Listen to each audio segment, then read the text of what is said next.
Did you know that after the age of 18, you lose 1% of your muscle mass and your bone density every year? Fellow Toastmasters, Madame Toastmaster, my name is Andrew Bora, and tonight I'd like to discuss the benefits of resistance training. Now, I had the opportunity to speak a little bit about this subject a couple weeks ago, but I'd like to take this opportunity to explore the subject a little bit more because there was a lot of things that I didn't get to discuss. So, 4 main benefits I'd like to discuss today. Firstly, increasing your bone density. Secondly, we're going to discuss increasing lean body mass. Thirdly, we're going to discuss decreasing body fat. And fourth, we're going to discuss excessive post-exercise oxygen consumption. And it sounds confusing, but I'll get into that later. So, increasing bone density. Now, like I said a moment ago, our bone density decreases 1% every year after we hit 18. So that can be really easily prevented. It could be actually reversed, and we can improve our bone density simply by resistance training 2 or 3 times a week. Secondly, we can increase our lean body mass. Now, let me explain what that means. It's basically just your muscle tissue. I'm going to pick on Yvonne.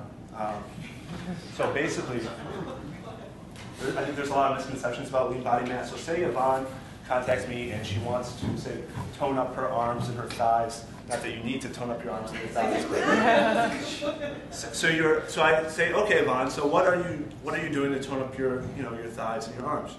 She says, well, I watch these aerobic videos, and I have these pink dumbbells, and I do my little curls and my presses and everything, and my first reaction would probably be to suck wind through my teeth. I'd probably give one of these and do my best to tell her to not tell her that she's doing it all wrong.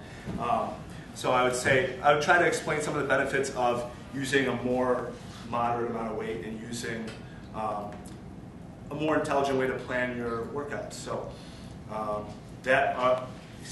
like I said, there's some misconceptions about lean body mass. Yvonne might say, oh, no, I don't want to hulk up and get really big muscles, and that would be unattractive. And you're not going to hulk up unless you're taking drugs or something like that. So it's nothing to worry about. I think working out 2 or 3 times a week with moderate weights is a great way to tone up. And thirdly, I'd like to talk about decreasing body fat. It's another area that resistance training can help you with. Decreasing body fat is a very common goal. Like I mentioned a couple weeks ago, about 2/3 of people in America are considered overweight or obese, and that's a pretty high statistic. So like I said, it's a pretty common goal, and using resistance training can really help you accomplish that. It doesn't take, you don't have to be in the gym 3 hours a day and really busting out time on the treadmill and really killing yourself. You probably just want to use about 50% of your intensity or 50% of your maximum heart rate. And lastly, I'd like to discuss excessive post-exercise oxygen consumption. It's a lot more simple than it sounds. Basically, for a period of time after we work out, our body temperature increases for about 48 to 72 hours. And what happens is our body needs more oxygen to cool down the muscle tissue.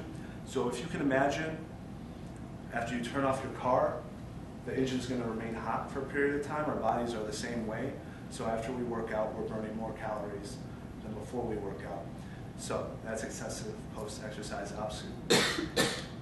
That's excessive post-exercise oxygen consumption. Those are 4 great benefits to why you should use resistance training.